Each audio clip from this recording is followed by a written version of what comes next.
دوستو آج ہم دنیا کی مشہور بک جس کی 60 لاکھ سے زیادہ کاپیاں ہو چکی ہے، رابرٹ کیوساکی کی بک رچ ڈیڈ اینڈ پور ڈیڈ، رابرٹ کیوساکی کی کہانی ان کی زبان سنیں گے۔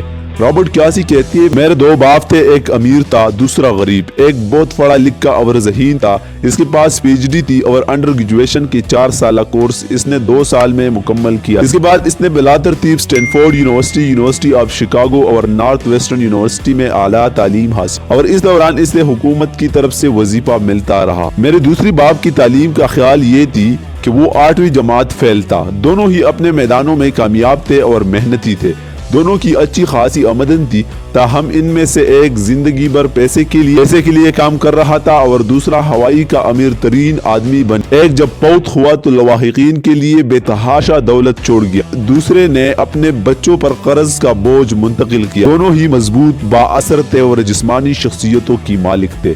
دونوں ہی نے مجھے نصیحت تعلیم کی دلدار تھے، مگر تعلیم کی سلیبس کے بارے میں دونوں کی مشورہ کی جو ایک دوسرے سے اکثر مختلف تھا۔ چھان-بین کر سکتا تھا، ان پر غور کر سکتا۔ ان میں سے ایک غریب اور دوسرا امیر تھا۔ بجائے اس کے کہ میں نے ان میں سے ایک کی نصیحت قبول کرتا اور دوسری کی نصیحت کو رد کرتا، میں نے ان دونوں کی پند و نصائح کو سامنے رکھ کر ان پر غور کیا اور دونوں کا موازنہ کیا تاکہ ان میں سے جو نصیحت زیادہ موزوں ہے اسے اپنا لوں۔ مشکل یہ تھی کہ ان میں سے جو امیر تھا وہ پوری طور پر امیر تھا اور جو غریب تھا وہ بھی پوری طرح غریب تھا۔ دونوں نے اپنے کیریئر کا آغاز کیا تھا اور دونوں کو یہ پیسہ کمانے کی دھن تھی تاکہ اپنے خاندانوں کو بوجھ اٹھا سکے، مگر پیسے کے بارے میں دونوں کی نقطہ نظر میں بہت فرق تھا۔ مثال کے طور ایک کا کہنا تھا پیسے کے افیار سب برائیوں کا جڑ ہے، اور دوسرا کا کہنا تھا پیسے کی کمی سے سب برائیوں کا جڑ ہے۔ دونوں کی سوچیں مختلف تھی، خاص طور پر ایک دولت مند ہوتا گیا اور دوسرا مفلس۔ یہ بالکل اسی طرح ہے کہ ایک شخص روزانہ جم میں جا کر ورزش کرتا ہے اور دوسرا گھر پہ آرام سے ٹی وی دیکھتا ہے۔ جس طرح ہر روز باقاعدگی سے ورزش کرنے سے جسم مضبوط ہوتا ہے، صحت اچھی ہوتی ہے، اسی طرح روزانہ ذہنی ورزش سے انسان کا ذہن مضبوط ہوتا ہے اور دولت میں اضافہ ہوتا ہے۔ سستی صحت اور ذہن دونوں کے لیے ضرر رساں ہے۔ میرے دونوں باپوں کا نظریہ ایک دوسرے کی ضد تھا۔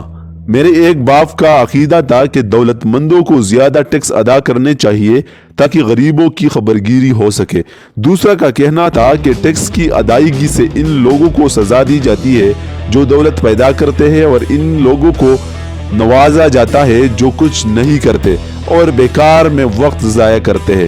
ایک کا مشورہ تھا محنت سے پڑھائی کرو تاکہ کسی اچھے فارم میں دوسرے کا صلاح یہ تھا کہ محنت سے پڑھائی کرو تاکہ کسی اچھے فارم کو خرید سکو۔ ایک کہتا میری تنگی کی وجہ یہ ہے کہ میرے بچے ہیں، دوسرا کہتا مجھے ہر صورت دولت کمانے ہے کیونکہ میرے بچے ہیں۔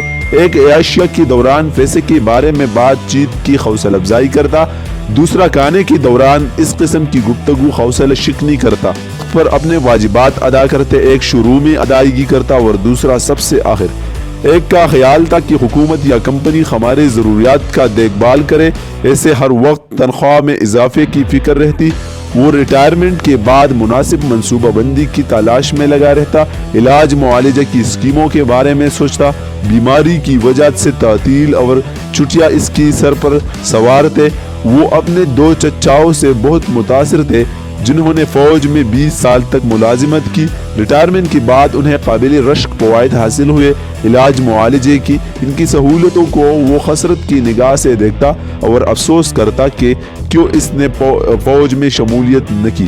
یونیورسٹی میں ایسے یہ چیز پسند تھی کہ نوکری ایک مقررہ معیار کے لیے ہوتی ہے اور اس سے پہلے کسی کو برخاست کرنا مشکل۔ اس بک میں ہمیں 6 سبق ملتی ہے۔ یہ اصول ہمیشہ کے لیے روشنی کی مینار بن کر آپ کی رہنمائی کرے گی۔ پہلا سبق دولت مند پیسے کے لیے کام نہیں کرتے۔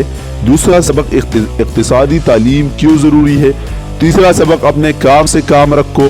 چوتھا سبق ٹیکس کی تاریخ اور فرموں کی اہمیت۔ پانچواں سبق دولت مند پیسے کی ایجاد کرتی ہے۔ چھٹا سبق سیکھنے کے لیے محنت کرو، پیسے کو کمانے کے لیے محنت نہ کرو۔ سیکھنے کے لیے محنت کرو، پیسے کو کمانے کے لیے محنت نہ کرو۔